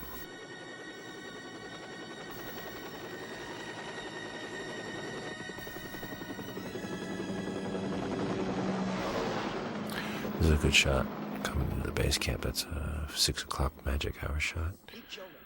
The heads are back in a hooch and they're pissed off about Elias's death. As the war progressed in the 68 period, there was a much more fragging that was going on. Sergeants and sometimes lieutenants were attacked. There was dissension in the troops. There was mutinies. Already with a large amount of friendly fire that occurred and casualties, this was another added burden. There was a tremendous amount of demoralization based on Johnson's withdrawing from the war in March. Lyndon Johnson said that he would not run for office, and that was it, basically. And from that point on, every infantryman knew that the game was up. And it was just a question of survival. And demoralization set in, more drug usage, more race war, and questioning, not openly overt questioning as to why we were there, but just sort of an underlying feeling of disease. Because he done left his pains down here. You're wrong, man. Any way you cut it, Barnes is a fucking murderer. Right on. Taylor, I remember when you first came in here. Telling me. Well, I was a country boy from South Carolina. Very interesting sort of Robert Mitchum, Night of the Hunter character, who really nailed me a couple of times, told me things I didn't want to hear. But good country sense, good sense of what to do in combat. And he's saying to me here basically not to go against Barnes. Take a little bit of dramatic license. Barnes never confronted us like this, but for the purpose of this scene, I decided to walk him right into the hooch, right into the head hooch. And it became one of Tom's favorite scenes, one of his best. Y'all experts? Y'all know about killing? Well, I'd like to hear about it, potheads.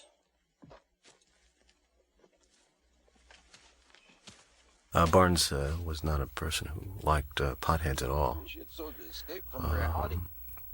But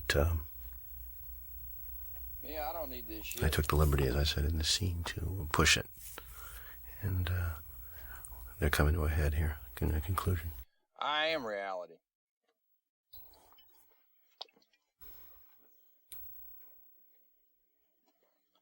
There's the way it ought to be.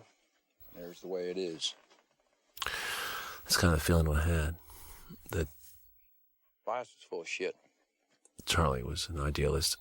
Elias was a crusader. Now, I got no fight with any man that does what he's told. But when he don't, the machine Still got breaks Charlie down. not to Elias. And when the machine breaks down, we break down. There's some truth to that. And I ain't gonna allow that. Captain Ahab. Many Any commander will tell you. Not one.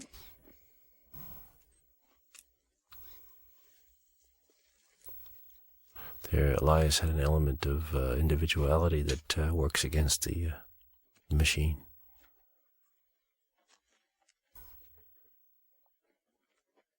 You all love Elias.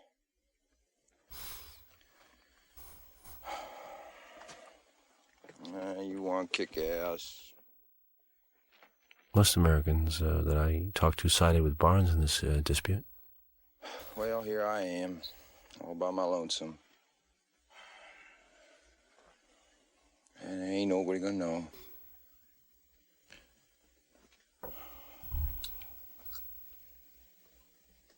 6 you boys against me.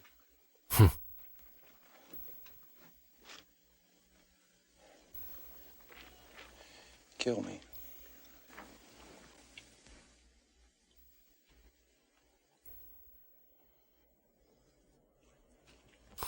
Well, you don't often respond to that kind of provocation.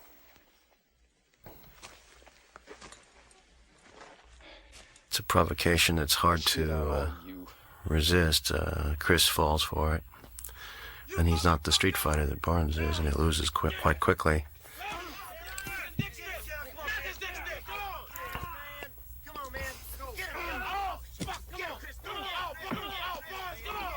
I find this scene a little bit melodramatic in hindsight.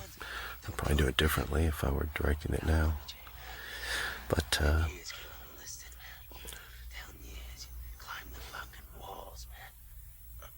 Barnes, of course, thinks about trials, thinks about the system. He can't do it.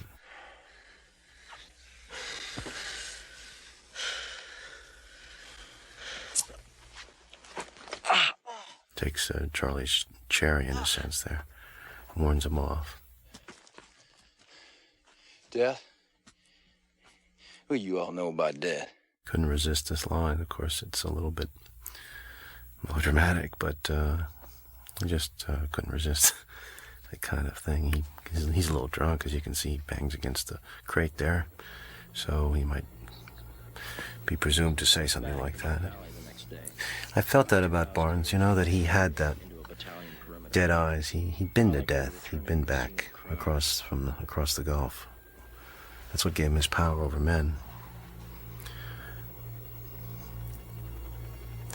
In this scene, we're returning to the same area where we'd been ambushed before, and this is a very bad feeling. It's sort of like going back down into one of the bardos, past the church. Flashback. Past the church where Elias died.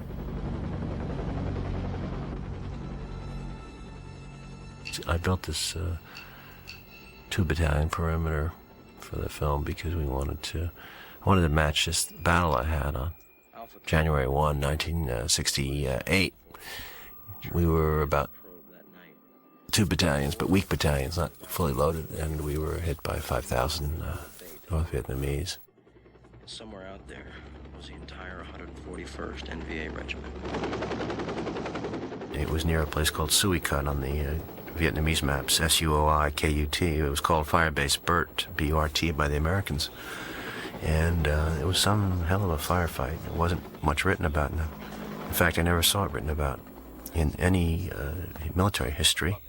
It was sort of ignored. It was a strange thing. And years later, I finally ran into some veterans of that night. And they told me incredible stories about it. So I knew that it had happened. And for a while there, after the war, I doubted my own sanity. I thought it may have been an illusion, that I'd had a dream. But sure, I know that fight happened. We're in fucking Cambodia right now. Cambodia? Man, you kidding me? Wanted to see me, sir. Yeah, Ramucci. Looks like you got Elias' squad now. Squad, sir. I know we're still referring to this platoon in terms of squads. All right, look.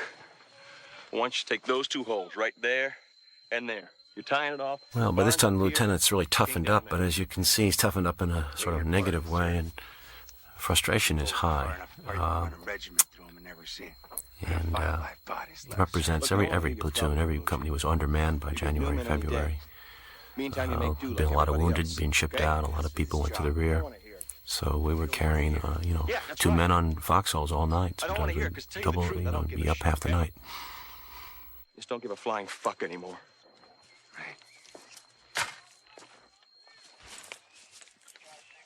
Well, here you see King putting out a claymore mine, and you see an ambush patrol going out at the edge of night, for night ambush.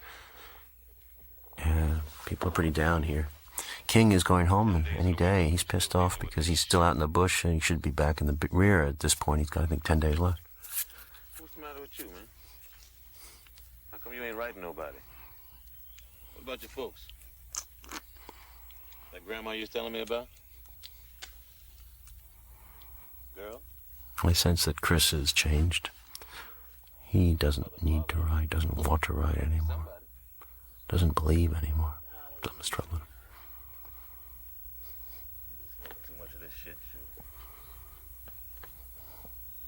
Stress puts you in another head. Changes your reality. Very rarely would we smoke in the field, I think once or twice, like this, but it was an extreme circumstance. Just keep your picker hard and your powder dry, and the worm will turn. The worm will turn. I think it's an expression we got from, probably from Mexico, a mezcal bottle. The worm inside the bottle. That things change. Just going, making up the rules any way they want. So what do? Sit in the middle and suck on it. We just don't add up. Charlie continues to be an idealist in a situation that... I don't know, why do we have idealism? Well, in war, I don't know. It's insane. It's a no-win proposition. And why do we dramatize it? And why do we like it as drama? Hey, King, collect up your shit. Your orders just come through. Reality is that there's very little idealism. What do you need, a written invitation for Christ's sake? Mostly functional. The life is that made a mistake. Turning the knobs at Auschwitz, so to speak. You get your figure, Rodriguez. You got 10 minutes to make the last fucking chopper out of here, man. Because if you're not on it... Everybody's pissed. He got the chopper out. That's a very rare thing, but it did happen. Sometimes you'd get a late night lift into town or something, and you'd get out. You got my address. You know where you can It's a nice look in Charlie's eyes. Really going to miss. He has a friend in life. That's a hard thing to get. He's going to miss this man, Fitzgerald. He's going back to Tennessee, Humboldt, Tennessee. Remember now, take it easy. Don't think too much. Don't you be no Like a fool. mother. Remember, ain't no such thing as a coward out here. Don't mean nothing. My man. Power handshake. But it was felt. I'll walk you out. I miss a guy like that, you know. Ever get in that same situation in the States, you know. Sometimes you did cross skin, racial barriers. And it was the best to have that relationship without any of the ideology and the bullshit. A lot of guys would put mosquito repellent on their feet, like Junior just did, and get the hell out of the field because they sensed some shit was coming. So the feet would swell up. Spraying mosquito repellent on your fucking feet. I'm gonna court-martial your nigger ass. Well, then court-martial me, motherfucker! Bust my ass! Send me to fucking Long Beach! You do your fucking work! You white folks that got your last click out of Junior! O'Neill, get me that centipede. Sorry? Yeah, that long, hairy, red and black bastard I found in the ammo crate. I'm gonna put it in this boy's crotch, see if he can walk. I remember now. Hey! Now hold up, man! Just hold up and wait, all right? Fuck it, I'll walk! I'll fucking walk, man! Fucking pussy, man. Hey, Sarge, I gotta have him in my hall. Yeah. Bob? Barnes seems a little drunk there. But anything you can do to keep a guy in the field, you had to. We're short of men. Even the sergeant's trying to get out here. Bob, I got Elias' R&R. It's coming up in 3 days here. I was thinking about going to Hawaii and see Patsy. Hey, Bob, come on, anniversary for a fucking thing over here. You know, I was thinking maybe... Well, to be honest with you, I was hoping you'd put me on that chopper with King out of here. What do you say there, Cheaperoni? I can't do that for you, Red. We need every swinging dick in the field, and you know that. Hey, Bob, come on, you Boy, can buddy. talk to me for Christ's sake. All I'm asking you for is 3 fucking days here. I am talking to you, Red, and I'm telling you no. So get back in your foxhole. Bob, I got a bad feeling on this one, all right? I mean, I got a bad feeling. I don't think I'm gonna make it out of here. You understand what I'm saying to you? Everybody gotta die sometime, Red. Hard lines. Something very pathetic about Sergeant O'Neill. He's always a bully, pushing other people around. And in deciding what to do with this character, you're going to see, instead of killing him off, I guess would be the typical thing in a Platoon movie, would be I reversed it and let him live, but, with a different set of consequences.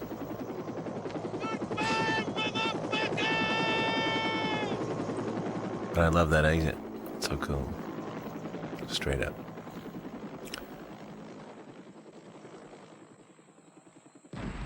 Uh-oh.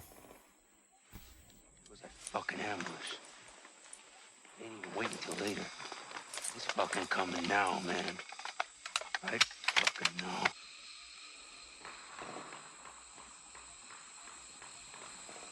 You know, Junior, some of the things we done, man, I don't feel like we done something wrong. I always love this act of contrition on the part of Bunny, as if he doesn't quite be able to put his finger on what his concept of hell is like, but he certainly feels the flames of it. I like it here. Get to do what you I want. love this Nobody fucks with you. existential explanation of his philosophy, which is when you die, you don't feel it anyway, so you can do anything you want while you're alive. It makes sense. Gotta be in this hole. Do you, man? It makes sense Snore should've come. for an American teenager. Don't you worry, Junior. You're hanging with Audie Murphy here, my man. Bravo 3, Bravo 3, Bravo 6. This could have been even scarier. I didn't have the right light, but this is supposed to be the edge of night. Okay, 3 Alpha, now calm down, son. I'll get you a fire mission ASAP. Smoke will be first. Lieutenant's dead. Radio man looks dead, sir. I don't know where This could be a potentially very scary conversation. I'm not sure I succeeded as a director in that I just wanted to feel the horror of the ambush through the radio, never see them, a disembodied kind of effect of horror of a ambush platoon being wiped out, overrun. But I missed it. Here, Barnes is giving the lieutenant a little grin. I love that focus pull. But Barnes is digging the oncoming tension. Now obviously the ambush is gone. They're not responding. This should have been really later in the day.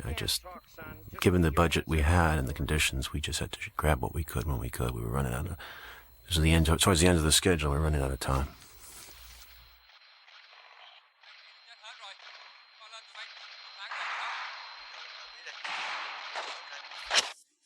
Shit.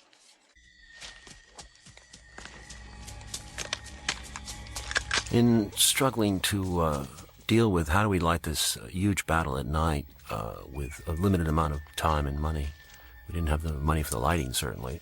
We decided to go au naturel in the sense that in Vietnam, I remember everything was lit by trip flare, by night flares and artillery. So Bob Richardson, our cameraman, just adventurously decided to light the whole thing with flares.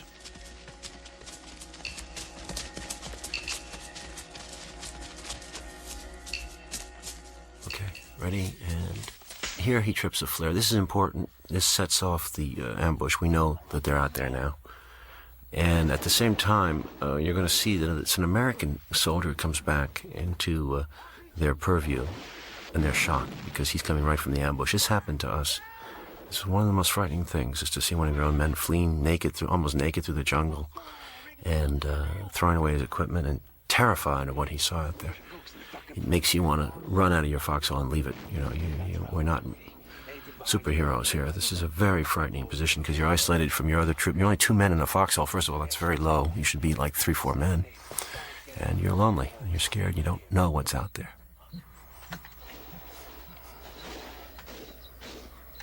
That's Corey Glover. He became a lead singer of the Living Colour. Very, very sweet voiced young man. Plays a nice friend of Chris's called Francis in the movie. That's the sound, I believe, of mortars. It could be mortars or it could be flares popping. That empty, hollow thud was an interesting sound. Nothing. Silence. There goes another trip flare. And a claymore goes. It looks like. No, it's an American soldier. It's very confusing. That's the American soldier I was talking about. That's scary. He says, don't shoot, he's speaking English. You can see he's all lit by flares. Goes dark, goes light, goes dark. He comes in, he smashes somebody. Bloody. Like football injuries. Can't hear what he's saying, he's just screeching, he's terrified. There's a lot of rumor like that. It hits the radio, guys come up, they tell you stuff. Should I get out of there? Now, Charlie displays a hell of a lot of courage here. Sticking in and out. Tendency to want to be to split.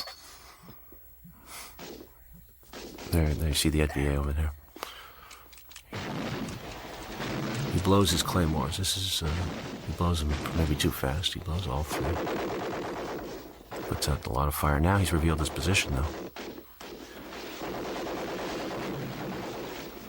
Nice tracers on those. Tracer effects are very expensive for us. We try to use them sparingly. They got spotted. You can see that. They got some kind of concussion grenade, I think. Knocked the shit out of him. It's a good shot. Knocked the shit out of him, but he's okay. But they've been spotted. They know where the bunker is. There's a whistle. Something weird's going on. There must be more men. See the flares bouncing off the trees there.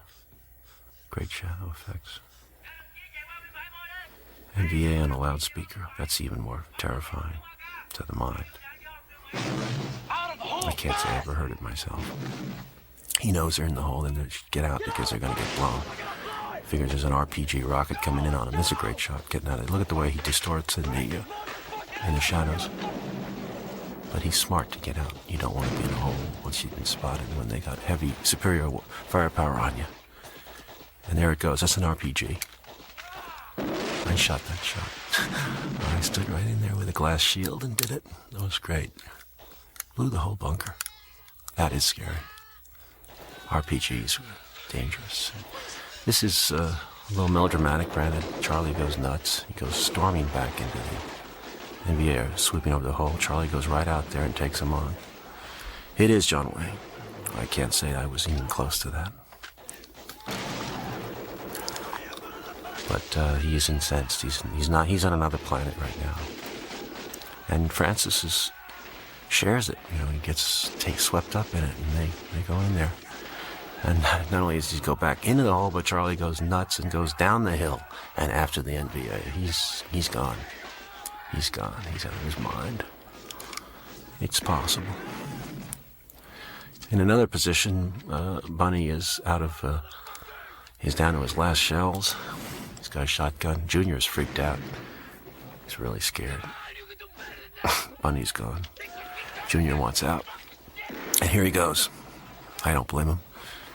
But it's dark, and he runs right into a fucking tree. Knocks himself out. Bunny gets it. Right in the chest. And so does Junior. That's a bayonet. There was hand-to-hand that night on the bunker, on the perimeter. So, shovels were used. It was down to the wire. C Company was entrenching tools were used. This is Barnes. He's fired a shoulder rocket, and he's trying to retake a perimeter. There's McGinley. Sergeant O'Neill is scared, and he buries himself underneath a dead body, and he's missed. The NVA come sweep past him, and they leave him for dead, and he makes it.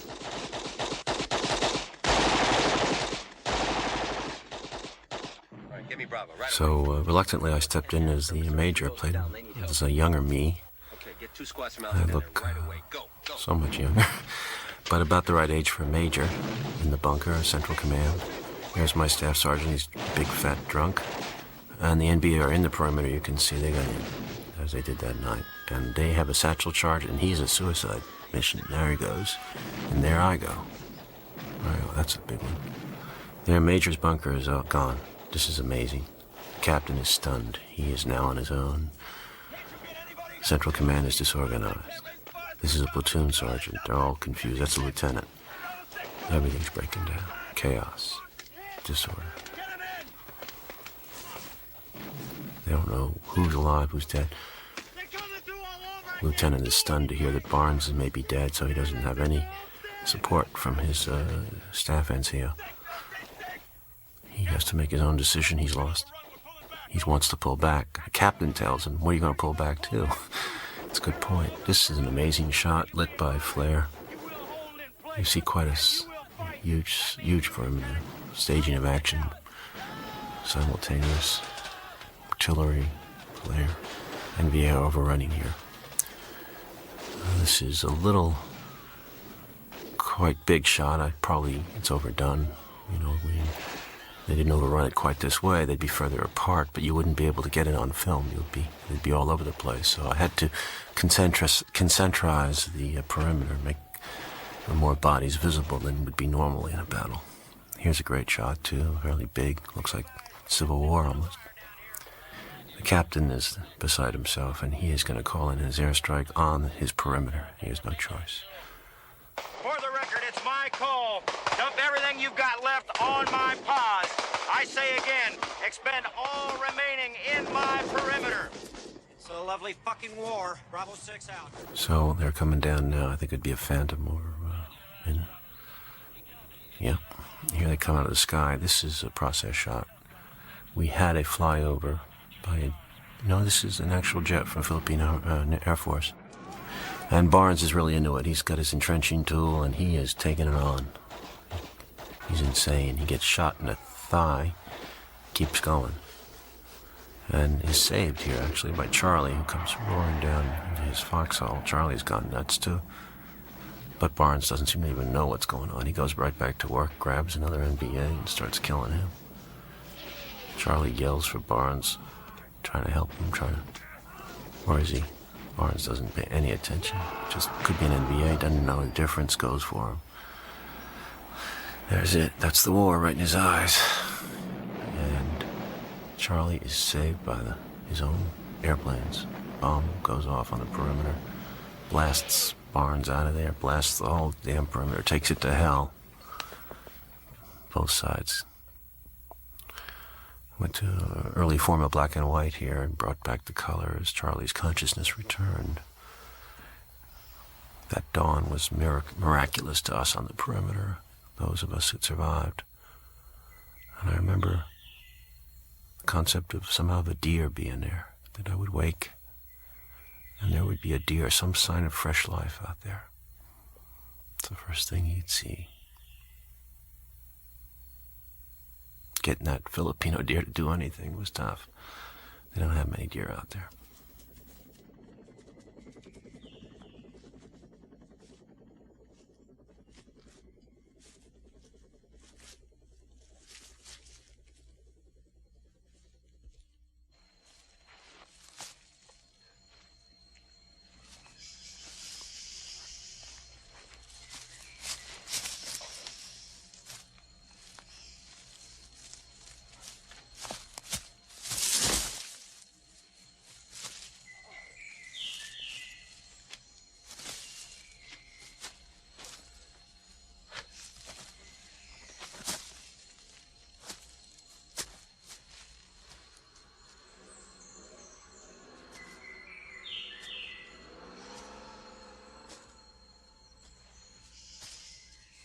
The next morning was probably the most vivid for me, because we went out and there must have been 500, 700 dead North Vietnamese. We put them into pits with mass graves, and we had about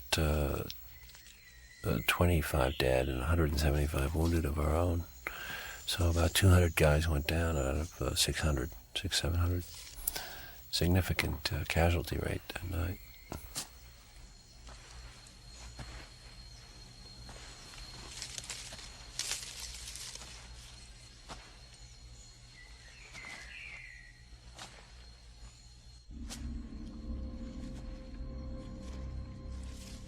So Charlie's tracking Barnes.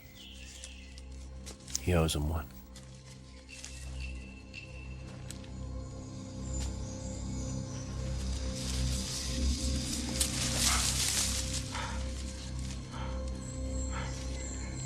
Get me a medic. Go on, boy.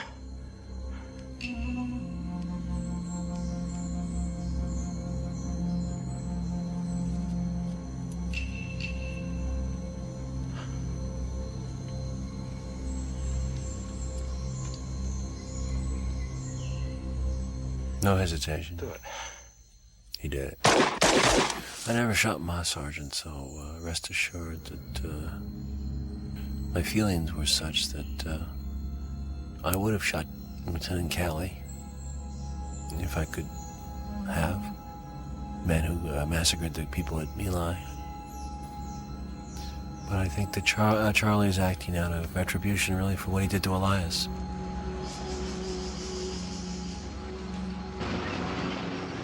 And I think Charlie's bitten off a fairly large responsibility by that action.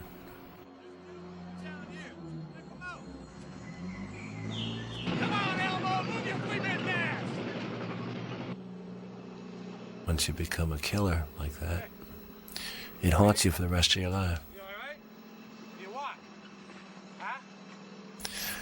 We had guys, of course, like the APC units were notorious for being dirty and for being having a lot of Nazi memorabilia and for scalping VC and NVA.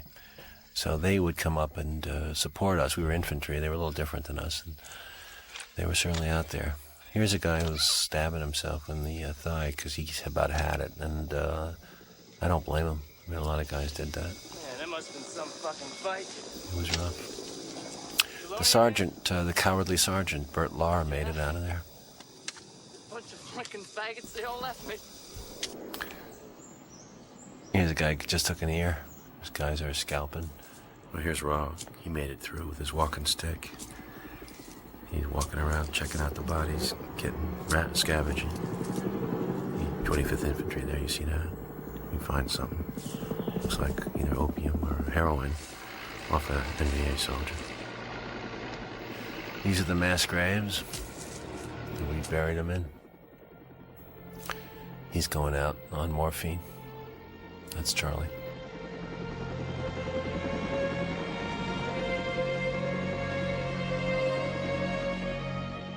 Good shot.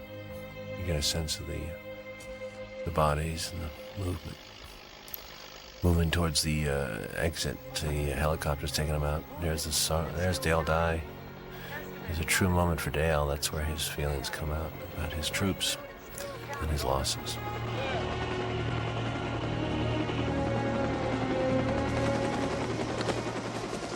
Hey, Taylor, Francis made it. He didn't think so. Hey, Francis. Hey, man, how you doing? Okay. How you doing? Fine, man. Just fine. Hey, dig it.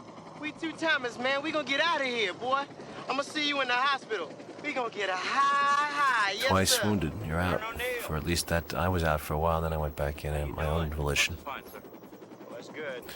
Meanwhile, the cowardly sergeant, because there's nobody left, now inherits 2nd Platoon, which means that inevitably he will too probably meet his match.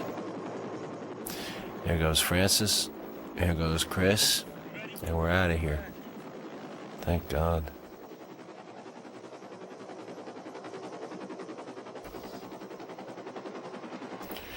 It was sad. You say goodbye to your friends. The last time you see most of them, you're out of there. You're gone. Come back, they're either dead or gone themselves. It was a very fractured business. I remember looking at that helicopter as I went away. January 15, actually. This is not, I didn't go away at this battle, but I went after this. There's Ra. Giving him his Nietzsche trip. Ultra power. Decided to go quiet here.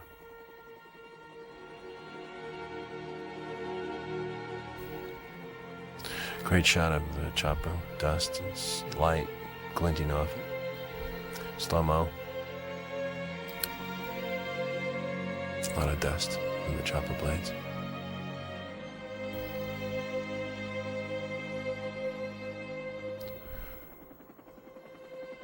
A lot of dead. There's Samuel Barber. Sort of sums it up. Elegy. Good tree. Wiping that pit. I think now, looking back, we did not fight the enemy. We fought ourselves. And the enemy was in us. The war is over for me now, but it will always be there, the rest of my days. As I'm sure Elias will be, fighting with Barnes for what Ra called possession of my soul.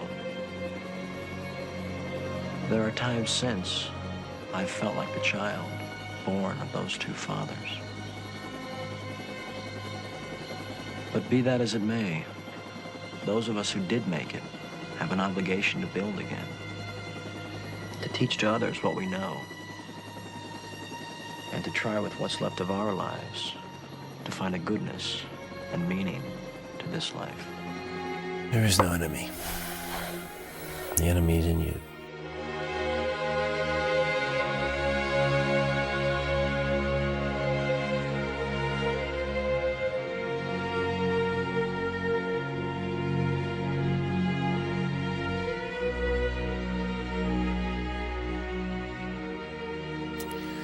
I hadn't seen this in a while. I missed it from the 40s movies, so I wanted to pay a little tribute to the actors because it's hard to remember every name, so many male faces in the movie. Well, this was a little special thing for me. These guys really worked. They really went through that basic training in the jungle, and put up with a lot of hard days and nights.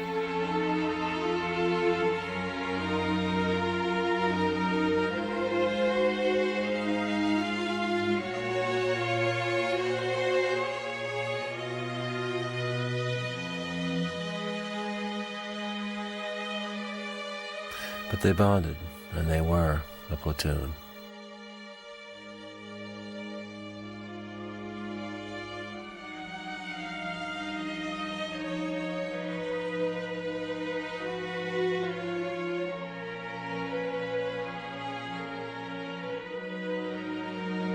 We shot the whole thing in the Philippines in about 60 days. It was having heard all the stories about the Francis Coppola went through with Apocalypse Now. We really tried to get in and out as fast as we could. So we shot around, we shot hard, we shot grueling hours and made it in and out. We came in on budget. In the editing, we had no problem. We cut we cut within a few months, and everyone who read or saw the film immediately reacted to it. It wasn't like a lot of refinements went on. Changes in the editing. It was smooth, and it was just the mood in the country. There was a great mood to receive another truth about Vietnam. It certainly was a long time coming. 1986, the last men really left in 71, 2 and 3. It was 15, 20 years, and picture not only swept the United States, but it swept the world, which was amazing. The world picked up on it. And it was a tremendous